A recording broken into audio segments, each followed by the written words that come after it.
श्रीनृसिंहकवचम्। नारद उवाच इन्द्रादिदेववृन्देश ईड्येश्वर जगत्पते महाविष्णोर्नृसिंहस्य कवचम् ब्रूहि मे प्रभो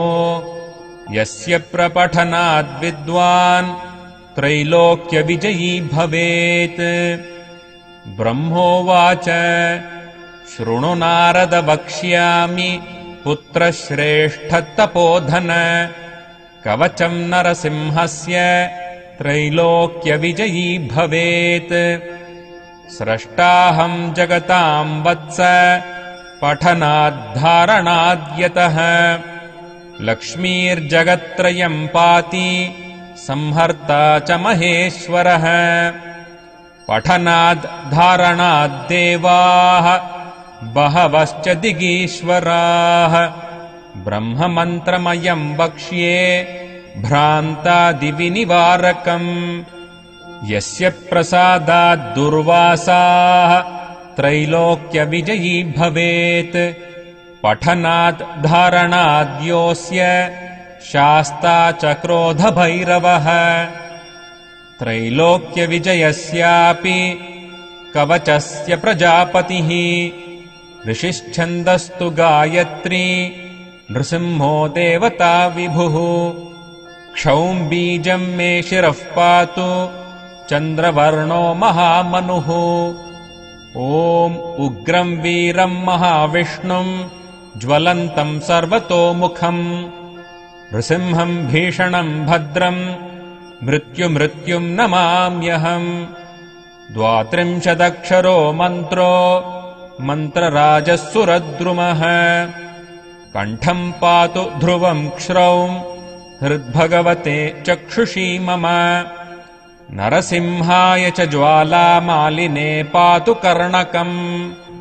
दीप्तदंष्ट्राय च तथा अग्निनेत्राय नासिकाम् सर्वरक्षोघ्नाय च तथा सर्वभूतहिताय च सर्वज्वरविनाशाय दह दह पदद्वयम्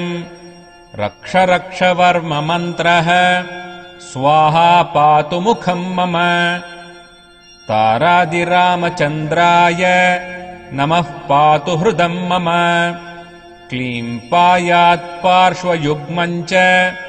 तारो नमः पदम् ततः नारायणाय नाभिम् च आम् ह्रीम् क्रौम् क्षौम् च हुम् फट् षडक्षरः कटिम् पातु ॐ नमो भगवते पदम् वासुदेवाय च पृष्ठम् क्लीम् कृष्णाय क्लीम् ऊरुद्वयम्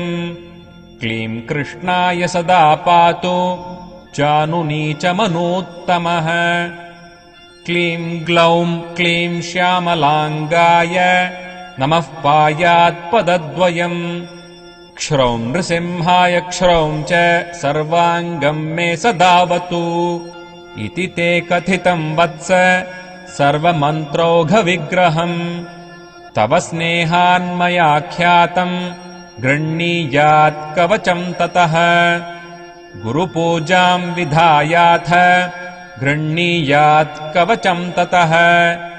सर्वपुण्ययुतो भूत्वा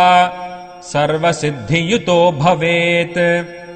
शतमष्टोत्तरम् चास्य पुरश्चर्या विधिस्मृतः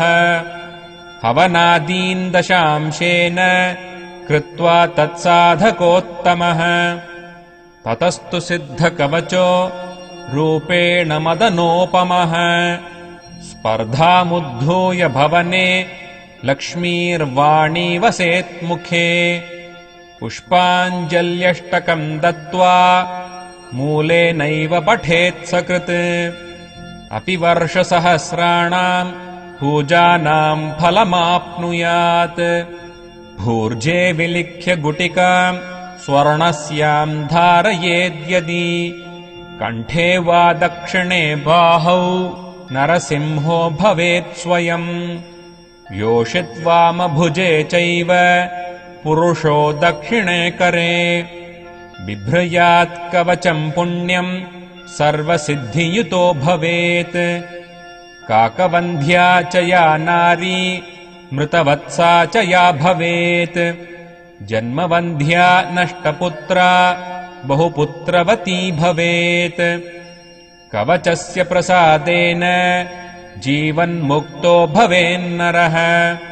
त्रैलोक्यम् क्षोभयत्येवम्